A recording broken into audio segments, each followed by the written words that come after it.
ஒன்றே ஒன்றை மட்டும் குறையாக, கோபமாக, ஆழ்ந்த வேதனையோடு இந்த அரங்கில் நான் பதிவு செய்ய விரும்புகிறேன். அதுவே என் உரையின் கடைசி பகுதி. அந்த செய்தியை எப்படி சொல்லுவது என்று எனக்கு தயக்கமாக இருக்கிறது. ஆனால் எல்லோருடைய சமூக வலைத்தளங்களிலும் அது வந்திருக்கிறது, நீங்கள் பார்த்திருப்பீர்கள். இப்போதும் அது சுற்றி கொண்டிருக்கிறது. எனவே எனக்கு சொல்லியாக வேண்டும் என்று தோன்றுகிறது. முதலமைச்சரின் கவனத்திற்கு என்றே நான் சொல்லுகிறேன். கலைஞரின் பிறந்த நாளில் செயற்கை நுண்ணறிவு என்று சொல்லுகிற ஆர்டிபிஷியல் இன்டெலிஜென்ஸ் மூலமாக ஒரு படத்தை உருவாக்கி கலைஞரை இழிவுபடுத்துவதற்காக அதை பரப்பி இருக்கிறார்கள். இன்றைக்கு திமுக கழக நண்பர்கள் சென்னை மாநகர ஆணையரிடத்திலே அந்த புகாரை கொண்டு போய் கொடுத்திருக்கிறார்கள். என்ன படம்? எனக்கு படத்தை பார்க்கிற போது எனக்குள் எழுந்த கோபத்தை என்னால் கட்டுப்படுத்த முடியவில்லை. இன்றைக்கு இருக்கிற முதலமைச்சர் கருப்பு கோட்டோடு காலில் பூட்டோடு நின்று கொண்டிருக்க நம்முடைய முத்தமிழறிஞர் தலைவர் கலைஞர் அவர்கள் சொல்லுவதற்கு எனக்கு கூச்சமாகவும் கோபமாகவும் இருக்கிறது. தெரிய வேண்டும் என்பதற்காக சொல்லுகிறேன். நம்முடைய முத்தமிழறிஞர் தலைவர் கலைஞர் அவர்கள் விஜய் அவர்களின் காலை தொட்டு கும்பிடுவதை போல ஒரு படத்தை போடுகிறீர்களே, கொஞ்சமாவது நாகரிகம் இருக்கிறதா உங்களுக்கு? இதற்கு யார் தெரியுமா இதற்கு புகார் கொடுக்க வேண்டும்? திமுக கழக தோழர்கள் இல்லை. மனசாட்சி இருக்குமானால் முதலமைச்சர் இதற்கான புகாரை கொடுத்திருக்க வேண்டும். நீங்கள் நாணயமானவராக இருந்தால், நாகரிகமானவராக இருந்தால், நான் நாகரிகமானவர் என்றுதான் நினைத்தேன். வேணாயம் வாயில நல்லா வந்துரும்னு சொல்ற வரைக்கும் பிறகுதான் தெரிந்தது இவருக்கும் நாகரிகத்துக்கும் தொடர்பில்லை என்று. ஒருவேளை எனக்கு வியப்பாக இருக்கிறது. அவர் சில நேரங்களில் ஒரு திரைப்படத்தில் வருகிற அம்பி மாதிரி இருக்கிறார், சில நேரத்தில் அந்நியன் மாதிரி இருக்கிறார். ஒருவேளை உண்மையில் அவர் அம்பிதானோ என்று தோன்றுகிறது. அந்நியனாக லாட்டரி சீட்டு விற்கிற யாரோ பின்னால் இருக்கிறார்கள். நீங்கள் இந்த படத்தை போட்டிருக்கிறீர்களே, எங்கள் பிள்ளைகளுக்கு செயற்கை நுண்ணறிவு தெரியாதா? உங்கள் படங்களை எங்களுக்கு போட தெரியாதா? என்ன படம் போட வேண்டும் என்று நான் சொல்லுகிறேன், போடக்கூடாது சொல்லுகிறேன். அவரை இழிவுபடுத்துவதாக அல்ல. மாண்புமிகு முதலமைச்சர் அவர்களே, உங்கள் படத்தை போட்டு உங்கள் காலை தொட்டு கும்பிடுகிற மாதிரி உங்கள் அப்பா படத்தையும் அம்மா படத்தையும் போட்டால் உங்களுக்கு வலிக்குமா? வலிக்காது. நான் வேறு எதையும் கேட்கவில்லை. நீங்கள் மதிக்கிற, நாங்களும் மதிக்கிற உங்கள் தாய் தந்தையர் உங்கள் கால்களை தொட்டு வணங்குவது போல படம் போட்டால் நீங்கள் பார்த்து கொண்டிருப்பீர்களா என்று எனக்கு தெரியவில்லை. பார்த்து கொண்டிருந்தால் உங்கள் நாகரிகமும் நாணயமும் கேலிக்கும் கேள்விக்கும் உள்ளார். நான் அன்பு கூர்ந்து சொல்லுகிறேன், தயவு செய்து யாரும் அப்படி படம் போட்டு விட வேண்டாம். அவருக்கு வேண்டாம். ஏனென்றால் அது நம்முடைய நாகரிகம். நான் சொல்லுவது, நான் உண்மையாக சொல்லுகிறேன், மேடைக்காக இல்லை. அப்படி போட வேண்டும் என்று கருதி நான் சொல்லவில்லை. அவருக்கு புரிய வேண்டும் என்பதற்காக சொல்லுகிறேன். எங்களுக்கு அப்படித்தான். தலைவர் கலைஞர் அவர்கள் வெறும் தலைவர் இல்லை, திமுகவினுடைய முதலமைச்சர் மட்டுமில்லை, என்னை போன்ற கோடி பேருக்கு தந்தையாய் நாங்கள் கருதுகிறோம். என் நெஞ்சில் எப்போதும் என் அப்பாவுக்கு என்ன இடம் உண்டோ அந்த இடம் தலைவர் கலைஞருக்கு உண்டு. மேடைக்கு அல்ல. 10 ஆண்டு காலம் நான் அவர் பக்கம் இருந்தேன். அவரை பார்த்து கொண்டிருந்ததாய் பலரும் நினைத்தார்கள். இல்லை, நான் அவரை படித்து கொண்டிருந்தேன். அந்த மாமனிதனோடு என் வாழ்நாளில் அவர் சொன்னார், உன்னை ஏதாவது ஒரு இடத்தில் உட்கார வைக்க வேண்டும் என்றால் நீ கட்சியில் உறுப்பினராக இல்லையே என்று ஒரு கூட்டத்திலே தலைவர் என்னிடத்திலே சொன்னார். உங்கள் பக்கத்திலே உட்கார வைத்திருக்கிறீர்களே, இதைவிட இன்னொரு பெரிய இடத்தை நீங்களே தர முடியாது, நானும் என் வாழ்நாளில் பெற முடியாது. அவர் அருகில் உட்கார்ந்திருந்த அந்த நிமிடத்தை நினைவிலே வைத்துக் கொண்டு அத்தனை பேருக்கு அன்பு தந்தையாக அவர் இருக்கிறார் என்பதை எண்ணி பார்த்து முதலமைச்சர் அவர்களிடத்திலே சொல்லுகிறேன், நீங்கள் அந்த படத்தை போடவில்லை, யாரோ போட்டிருக்கலாம். உங்களுக்கு அதிகாரம் இருக்கிறது. உண்மையானவராக இருந்தால் சைபர் கிரைம்களை கொடுத்து யார் அந்த படத்தை உருவாக்கினானோ தண்டியுங்கள். நாங்கள் தலை வணங்குகிறோம். நன்றி, வணக்கம். சரியாக 50 ஆண்டுகளுக்கு முன்னால் 1976 நெருக்கடி நிலை காலத்தில் தலைவர் கலைஞர் 2 வரிகளை எழுதினார். கோழைகள் விலகி போகட்டும், வீரர்கள் மட்டும் பின்தொடரட்டும் என்று எழுதினார். 50 ஆண்டுகள் கடந்துவிட்டன.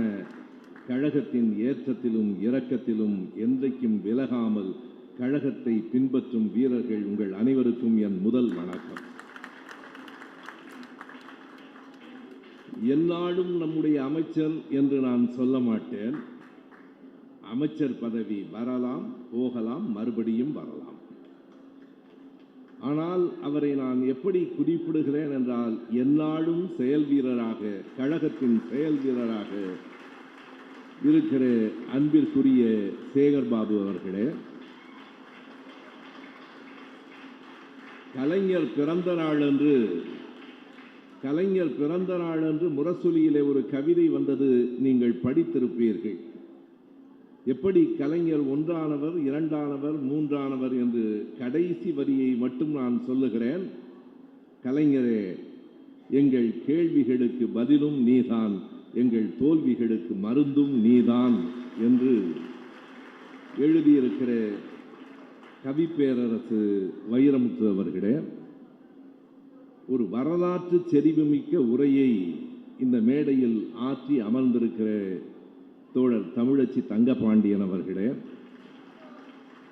மேயர் பிரியா அவர்களே, தலைமையேற்றிருக்கிற நண்பர் சுதாகர் அவர்களே, நண்பர்கள் தமிழன் பிரசன்னா, KS ரவிச்சந்திரன் உள்ளிட்ட மேடையிலே அமர்ந்திருக்கிற கழகத்தின் முன்னணி பொறுப்பாளர்களே, அனைவருக்கும் என் அன்பு வணக்கம். கலைஞரை பற்றி ஒவ்வொருவரும் 1 மணி நேரத்திற்கு மேல் பேசவும் முடியும், கேட்பதற்கு நீங்களும் இருக்கலாம். ஆனாலும் நேரத்தை சுருக்கி கொண்டு மிக குறிப்பாக கலைஞரினுடைய நோக்கமும் இன்றைய நாட்டு நடப்பும் என்னவாக இருக்கிறது என்பதை 3 கோணங்களில் நான் சொல்ல வேண்டும் என்று நினைக்கிறேன். கலைஞர் வாழ்நாள் முழுவதும் ஜனநாயகத்துக்காக போராடியவர். வாழ்நாள் முழுவதும் நம்முடைய மொழி உரிமையை காப்பாற்ற போராடியவர். ஆட்சியில் இருந்த காலத்தில் தமிழ்நாட்டின் பொருளாதார வளர்ச்சிக்கு போராடியவர். இந்த 3ம் இன்றைக்கு என்ன நிலையில் இருக்கிறது என்பதை நான் சொல்ல வேண்டும். எந்த அளவுக்கு நாம் ஜனநாயகத்திற்கு போராடியவர்கள் என்பதை கலைஞரில் இருந்து அல்ல, அதற்கு முன்பிருந்தே வரலாற்றில் ஒரே ஒரு செய்தியை சொல்லுகிறேன். தமிழச்சி ஏராளமான வரலாற்று செய்திகளை இங்கே குறிப்பிட்டார்கள். ஒன்றை நான் சொல்லுகிறேன். 1949 செப்டம்பர் 17 நம்முடைய கழகம் தொடங்கப்பட்டது என்பதை நாம் அறிவோம். சரியாக ஓராண்டில் 1950 செப்டம்பர் மாதம் 18ஆம் நாள் ஆரியமாயை என்கிற நூலை எழுதியதற்காக பேரறிஞர் அண்ணா அவர்களுக்கு 6 மாத சிறை தண்டனையை நீதிமன்றம் அளித்தது. பொன்மொழிகள் என்கிற புத்தகத்தை எழுதியதற்காக ஐயா பெரியார் அவர்களையும், ஆரியமாயை நூலை எழுதியதற்காக அறிஞர் அண்ணா அவர்களையும் நீதிமன்றங்கள் தண்டித்தன. 2 பேரும் திருச்சி சிறையில் பக்கத்து அறையில் இருந்தார்கள்.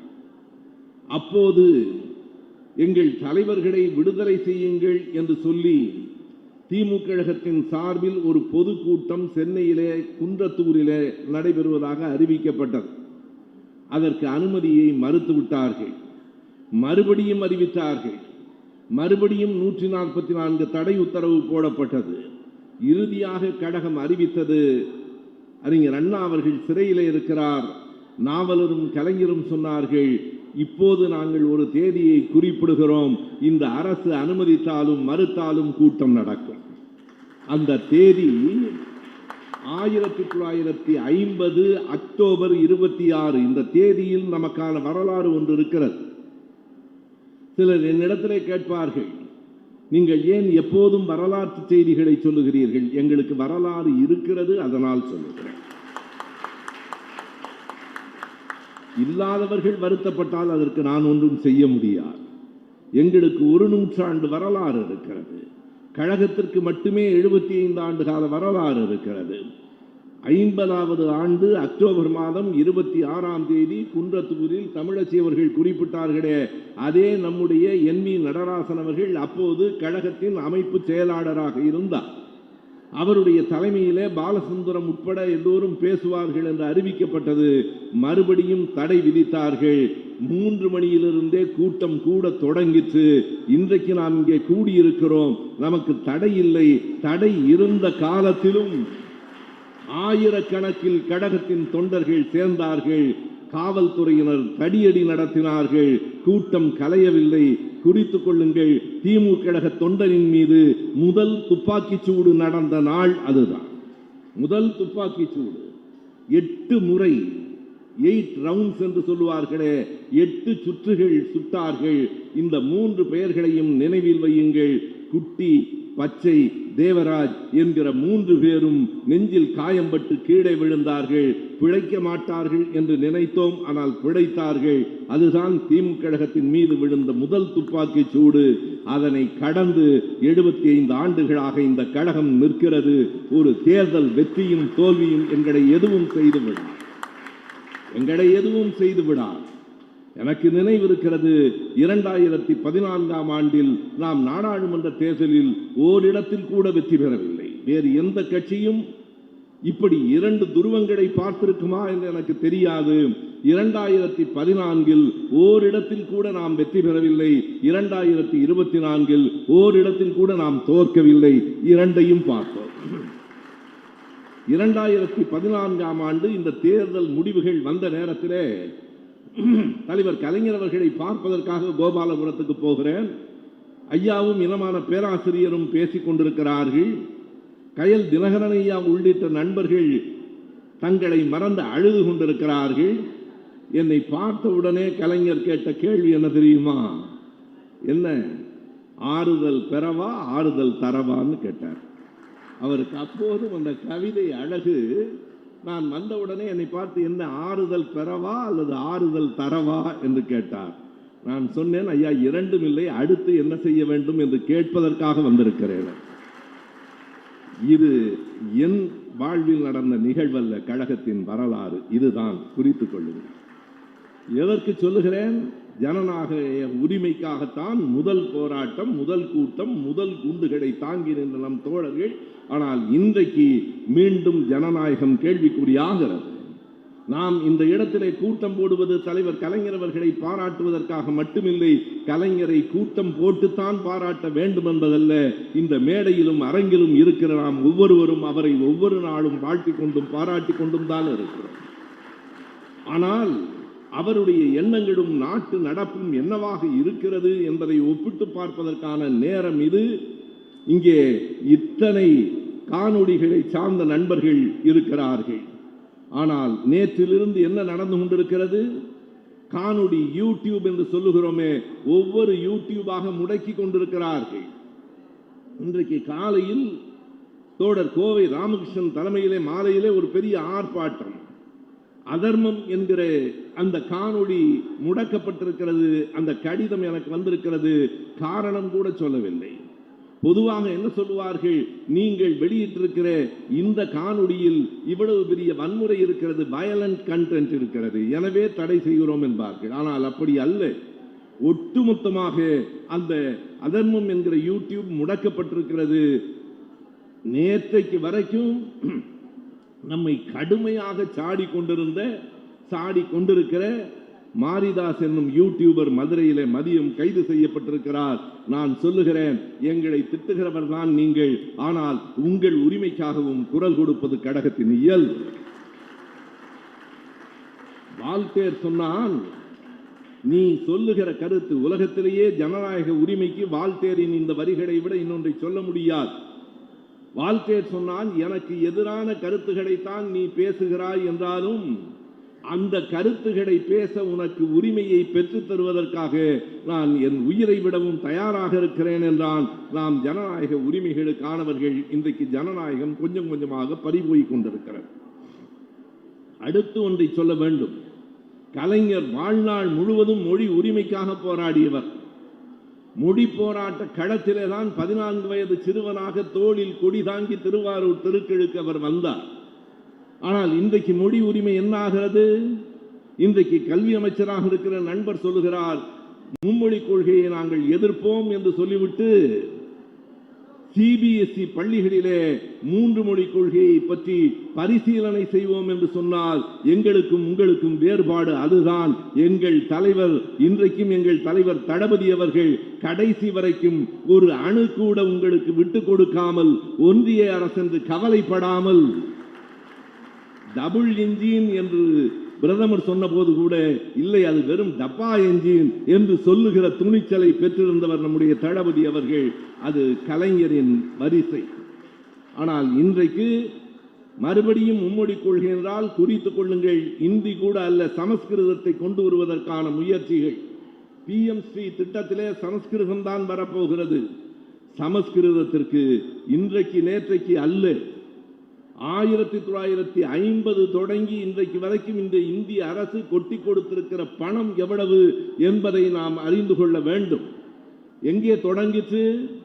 குடியரசுத் தலைவர் ராஜேந்திர பிரசாத் அவர்களின் வீட்டில் 1950 ஜனவரி 26 இந்த இந்திய அரசமைப்பு சட்டம் வரப்போகிறது. அந்த காலகட்டத்திலே அங்கே குடியரசுத் தலைவராக இருந்த ராஜேந்திர பிரசாத் அவர்களின் வீட்டில் இன்னும் 2 பேர் பேசினார்கள். நான் வரலாற்றில் சான்றுகள் இருப்பதால் பெயரோடு சொல்லுகிறேன். உச்ச நீதிமன்றத்தினுடைய நீதிபதியாக இருந்த பதஞ்சலி சாஸ்திரி, அன்றைக்கு நாடாளுமன்றத்தினுடைய அவைத்தலைவர் சபாநாயகராக இருந்த அனந்தநயனம் ஐயங்கார், நான் வேண்டுமென்றுதான் சாதி சேர்த்து சொல்லுகிறேன், 3 பேரும் முடிவெடுத்து சமஸ்கிருதத்திற்கு பெரிய நிதி ஒதுக்க வேண்டும் என்று முடிவெடுத்தார்கள். இன்றைக்கு நமக்கு தெரியாது. தமிழுக்கு ஒரு பல்கலைக்கழகம் தஞ்சையிலே இருக்கிறது. அதற்காக நாம் எம்ஜிஆருக்கு நன்றி சொல்ல வேண்டும். ஆனால் குறித்துக் கொள்ளுங்கள், தமிழ்நாட்டில் பல்வேறு பல்கலைக்கழகங்களை தலைவர் கலைஞர் தான் தொடங்கினார். கலைஞர் இல்லை என்றால் வேளாண்மை பல்கலைக்கழகம் இல்லை, கலைஞர் இல்லை என்றால் கால்நடை பயில் பல்கலைக்கழகம் இல்லை, கலைஞர் இல்லை என்றால் அண்ணா பல்கலைக்கழகமே இல்லை.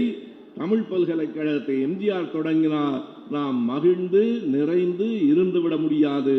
குறித்துக் கொள்ளுங்கள், இந்தியாவில் சமஸ்கிருதத்திற்கென்று 760 கல்லூரிகள் இருக்கின்றன.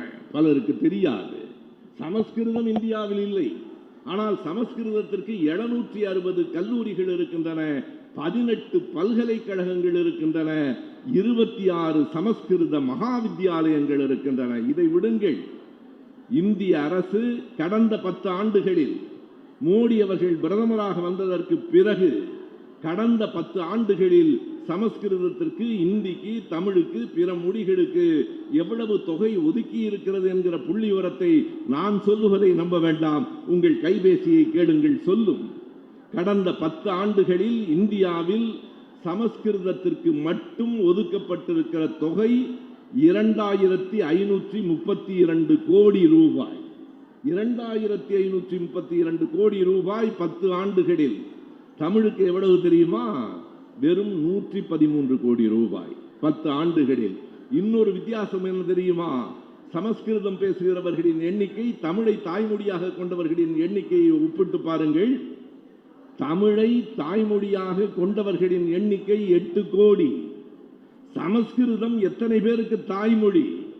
அரசாங்கம் சொல்லுகிற கருத்து 2011 எடுக்கப்பட்ட மக்கள் தொகை கணக்கெடுப்பின்படி அரசாங்கம் சொல்லுகிற கணக்கு வெறும் 24,821. நீங்கள் கவனத்தில் வையுங்கள், 24,000 பேர் மட்டுமே பேசுகிற சமஸ்கிருதத்துக்கு 2,500 கோடி ரூபாய். 8 கோடி தமிழ் மக்கள் பேசுகிற இந்த மண்ணில் தமிழுக்கு வெறும் 113 கோடி ரூபாய் என்றால், இந்த அரசுகளை, இங்கேயும் அங்கேயும் இருக்கிற அரசுகளை எதிர்ப்பதற்கு, களம் காண்பதற்கு கழக தோழர்களை விட இன்னொரு படை இருக்க முடியாது என்பதால் இந்த விதையை இந்த இடத்தில் விதைக்க வேண்டும் என்று எனக்கு தோன்றுகிறது. இறுதியாய் ஒன்றை சொல்லுகிறேன், நேரம் கருதி. பொருளாதார வளர்ச்சி பற்றி சொல்லலாம். நண்பர்களே, இன்றைக்கு வந்திருக்கிற தமிழ்நாடு அரசு, நம்முடைய சேகர்பாபு அவர்கள் தான் என்ற இடத்துல சொன்னார், ஒரு 3 மாதத்துக்கு நான் பேசுவதாக இல்லை இந்த அரசு பற்றி என்றார். எனக்கு அவ்வளவு பொறுமை இல்லை. 3 மாதத்தில் நாடு முடிந்து விடும் போல் இருக்கிறது. இன்னும் 60 நாட்கள் என்னால் தாங்க முடியாது. உண்மையை சொல்ல வேண்டும். பொருளாதார அடிப்படையில் இன்றைக்கு தொழில் அமைச்சர் கீர்த்தனா என்று ஒருவர் பொறுப்பேற்றிருக்கிறார். என்ன நடந்திருக்கிறது? இரு பெரும் முதலீடுகள் ஆந்திராவுக்கு போய் சேர்ந்திருக்கின்றன. குறித்துக் கொள்ளுங்கள். ஒன்று, போர் விமானங்களுக்கான அந்த தொழில் முதலீடு 15,200 கோடி. இன்னொன்று, மசாகான் கப்பல் கட்டும் தளம். மசாகான் நிறுவனம் என்பது மும்பையிலே இருக்கிறது.